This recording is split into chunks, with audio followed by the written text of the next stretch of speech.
Welcome in my YouTube channel Pranav Edumantra. मित्रांनो, तुमचं सर्वांचं प्रणव एजुमंत्रा या यूट्यूब चॅनलमध्ये स्वागत आहे. तर आज आपण standard 10th science and technology part 2 first chapter heredity and evolution याचं 4th लेक्चर घेणार आहोत. तर चला सुरुवात करूयात. तर फ्रेंड्स, आपण या व्हिडिओ लेक्चरमध्ये first chapter heredity and evolution या चॅप्टरमधील लास्ट आणि एक ब्रॉड कन्सेप्ट ह्युमन इव्होल्युशन ही शिकणार आहोत. तर चला सुरुवात करूयात. ह्युमन इव्होल्युशन मराठीत मिनिंग आहे मानवाची उत्क्रांती. तर ती कशी झाली ते आपण पाहूया. सो फर्स्ट पॉइंट आहे The biodiversity that is known today has been said to be formed from very simple unicellular organism. आताची जी जैवविविधता आहे, बायोडायव्हर्सिटी आहे, प्राणी, वनस्पती, विविध अशा स्पेसीज, पक्षी, आपण मनुष्य देखील, ही जी विविधता आहे तर ही एका सिंपल अशा युनिसेल्युलर एकपेशीय ऑर्गॅनिझमपासून फॉर्म झालेली आहे. सेकंड पॉईंट पाहूयात. Last dinosaurs disappeared approximately 7 crore years ago. इथे थोडी प्रिंटिंग मिस्टेक झालेली आहे. तर डायनोसॉर हे प्राणी जे आहे ते आता संपुष्टात नाही आहे. आताच्या जी पिढी आहे, आताच्या आपल्या जनरेशनमध्ये ते नष्ट झालेले आहेत. पण हे जे डायनोसॉर आहे हे 7 करोड वर्षापूर्वी डिसॅपियर झाले, नष्ट झाले आहेत. Third point, monkey like animals are said to be evolve from ancestors who were more or less similar to the modern lemurs.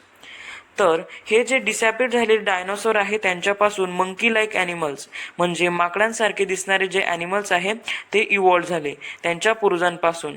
तर ते जे मंकी लाईक ॲनिमल आहे ते आताचे जे माकड आहे त्यांच्यासारखे मोर म्हणजे कमी किंवा जास्त असे सिमिलर होते. फोर्थ पॉईंट पाहूयात. Tail of these monkey like animals of Africa.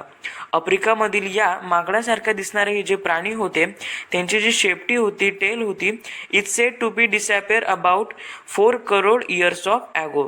4 crore वर्षापूर्वी त्यांची जी शेपटी होती ती डिसॅपियर झाली होती. फिफ्थ पॉईंट पाहूयात. They develop due to enlargement in brain and hands also improved. तर हे जे मंकी लाईक ॲनिमल आहे यांचे जो ब्रेन आहे, मेंदू आहे, त्याची वाढ झाली. Enlargement in brain and hands also improved. त्यांचे जे हात आहे हे देखील इम्प्रूव्ह झाले, त्या हातांची देखील प्रगती झाली. पुढचं पॉईंट पाहूयात. Sixth, these ape like animals reach the south and north Asia and finally evolved into gibbon and orangutan. हे जे एप लाईक ॲनिमल्स आहे ते साऊथ आणि नॉर्थ आशियामध्ये रिच म्हणजे पोहोचले आणि फायनली गिबॉन अँड ओरंगुटान या स्पेसीजमध्ये, या प्राण्यांमध्ये त्यांचं रूपांतर झालं आणि ते इव्हॉल्व झाले. पुढचं पॉईंट पाहूयात. Seventh, remaining ape like animals like gorilla and chimpanzees evolved about 2.5 crore years ago. आणि जे गिबॉन आणि ओरंगुटान यांच्यामधून इव्हॉल्व होऊन जे उरलेले एप लाईक ॲनिमल्स होते ते गोरिला आणि चिंपांजी या प्राण्यांमध्ये 2.5 करोड इयर्स आधी इव्हॉल्व झाले. पुढचा पॉईंट पाहूयात. 8, evolution of some of the 2 crore year old species of apes seems to be occur in different ways. हे जे 2 करोड वर्षाआधी याच्या विविध अशा स्पेसीजचं इव्हॉल्युशन झालं, एपसारखं इव्हॉल्युशन झालं, हे डिफरंट अशा वेज थ्रू झालेलं आहे. पुढचं पॉईंट पाहूयात. 9, they had to use their hands more for eating food and other work. Gibbon and orangutan, gorilla and chimpanzee यांच्यामधून म्हणजे यांचं रूपांतर होऊन जे एप लाईक ॲनिमल्स उरले त्यांचे जे हँड्स आहे ते यूज करायला शिकले आणि मोर for eating and other work, त्यांचे जे हँड आहेत, हात आहे, त्यांचा ते जेवणासाठी व इतर अशा कामांसाठी उपयोग करू लागले. पुढे पाहूयात. 10th पॉईंट आहे. Those apes started to live on land as the forest started to decline due to dry environment. तर काय झालं, जे रिमेनिंग एप लाईक ॲनिमल होते ते जमिनीवर, जंगलांमध्ये राहू लागले आणि ते started to decline due to dry environment, कोरड्या अशा पर्यावरणाला ते डिक्लाइन म्हणजे नाकारू लागले. पुढील पॉईंट पाहूयात.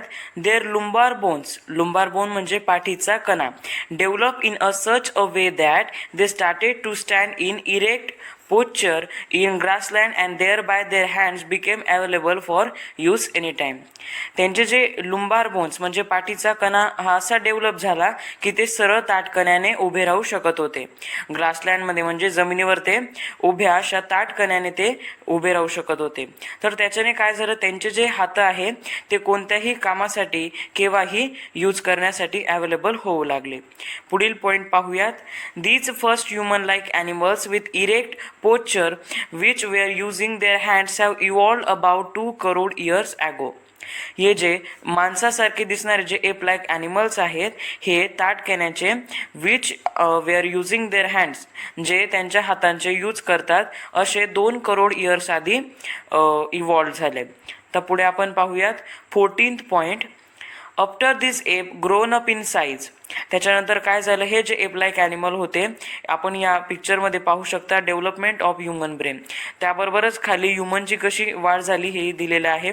तर काय झालं, हे जे रिमेनिंग एप लाईक ॲनिमल होते हे ग्रोन अप इन साईज, त्यांच्या साईजमध्ये वाढ झाली. And became more intelligent. आधी जे एप लाईक ॲनिमल होते तेवढे इंटेलिजंट नव्हते, पण त्यांच्यामध्ये जशी हळूहळू डेव्हलपमेंट होत गेली तसे ते मोर इंटेलिजंट बनत गेले. And does the app of south Africa evolved about 14 lakh years ago. हे ग्रोन अप इन साईज म्हणजे साईज वाढलेली आणि मोर इंटेलिजंट असे जे एप लाईक ॲनिमल आहे ते साऊथ आफ्रिकामध्ये 40 लाख वर्षांआधी इव्हॉल्व झाले. पुढील पॉईंट पाहूयात. The morphology of these human like animals started to be appear like to be the member of genus Homo. तर हे जे ह्युमनसारखे दिसणारे ॲनिमल होते त्यांची मॉर्फोलॉजी म्हणजे काय, तर एक्सटर्नल स्ट्रक्चर, बाह्य स्वरूप. तर हे जे ह्युमन लाईक ॲनिमल होते त्यांच्या डेव्हलपमेंट होत होती, तर ते कसे दिसत होते, त्यांचं राहणीमान कसं होतं, ही त्यांची मॉर्फोलॉजी. तर ही अशी संपुष्टात यायला सुरुवात होत होती की ते जीनियस होमोचे मेंबर आहे about 20 lakh years ago, 20 lakh वर्षांपूर्वी. And does the skilled human develop. आणि स्किल म्हणजे काय, तर अनेक अशा गुणांनी पारंगत असलेला. तर या ह्युमन लाईक ॲनिमल होते त्यांच्यामध्ये डेव्हलपमेंट होत होती व त्यांच्यात विविध अशा स्किल निर्माण होत होत्या. पुढील पॉईंट पाहूयात. After that human walking with erect posture was evolved.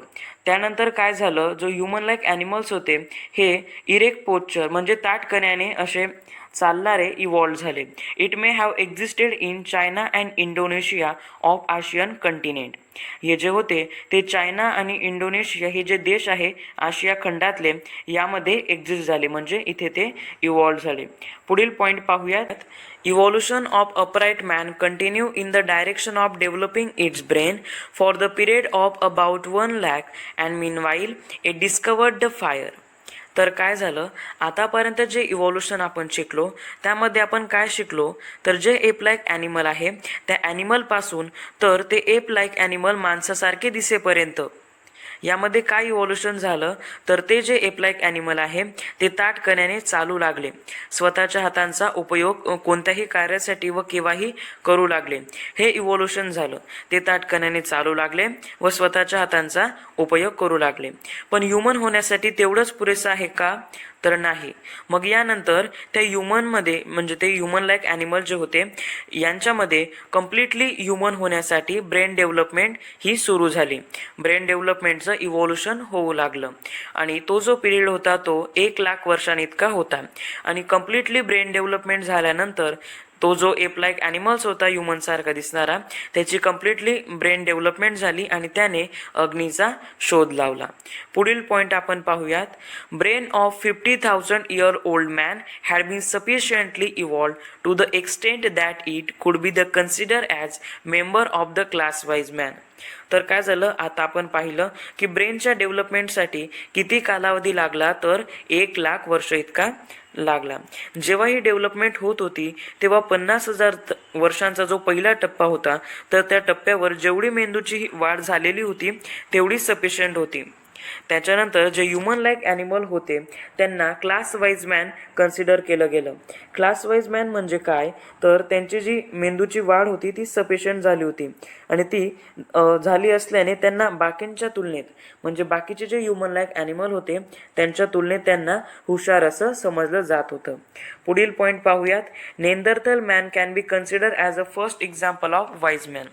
तुम्हाला इथे इमेजमध्ये दिसतंय नेंदरथल मॅन. तर हा जो नेंदरथल मॅन होता याला वाईज मॅन म्हणजे हुशार मानवाचं असं फर्स्ट एक्झाम्पल कन्सिडर केलं गेलं. पुढील पॉईंट आपण पाहूया 20th point. After that wise man started to practice agriculture, establish cities, cultural development took place. तर काय झालं, हे जे कम्प्लिटली डेव्हलपमेंट झालेले जे वाईज मॅन म्हणजे यांना आपण कम्प्लिटली ह्युमन म्हणू शकतो, हे प्रॅक्टिस ॲग्रिकल्चर शेतीची प्रॅक्टिस करायला सुरुवात केली, शेती करायला सुरुवात केली. एस्टॅब्लिश सिटीज म्हणजे अशा छोट्या छोट्या गावांपासून असं खेड्यांपासून पहिले वस्त्या मग खेड्या अशांपासून ते सिटीज एस्टॅब्लिश करू लागले, स्थापित करू लागले. कल्चरल डेव्हलपमेंट टूक प्लेस त्यांच्या सांस्कृतिक सामाजिक असं डेव्हलपमेंट होत गेली. पुढील पॉईंट आपण पाहूयात. Art of writing was invented about 5000 years ago and does the history has been started. तर लिहिण्याचं जे आर्ट होतं, जी कला होती, ही 5000 वर्षांपूर्वी म्हणजे 5000 वर्षांपूर्वीचा शोध लागला आणि ती रुजू झाली आणि त्यानंतर इतिहास लिहिण्याला सुरुवात झाली. पुढील पॉईंट पाहूयात. इंडस्ट्रियल सोसायटी वॉज इस्टॅब्लिश म्हणजे जसं शेती सुरू झाली, कल्चरल डेव्हलपमेंट झाली, सिटीज इस्टॅब्लिश झाल्या आणि नंतर रायटिंगचं जे आर्ट होतं ते इन्व्हेंट झालं आणि त्याच्यानंतर इंडस्ट्रियल सोसायटी म्हणजे असं कारखाने वगैरे जे असं कारखानदारीचं जे काम असतं ते देखील हळूहळू सुरुवात होऊ लागली. पुढील पॉईंट आपण पाहूया. Now we have reach at this stage. आता आपण या चालूचं जी जनरेशन आहे त्या स्टेजला आपण पोचलेलो आहोत.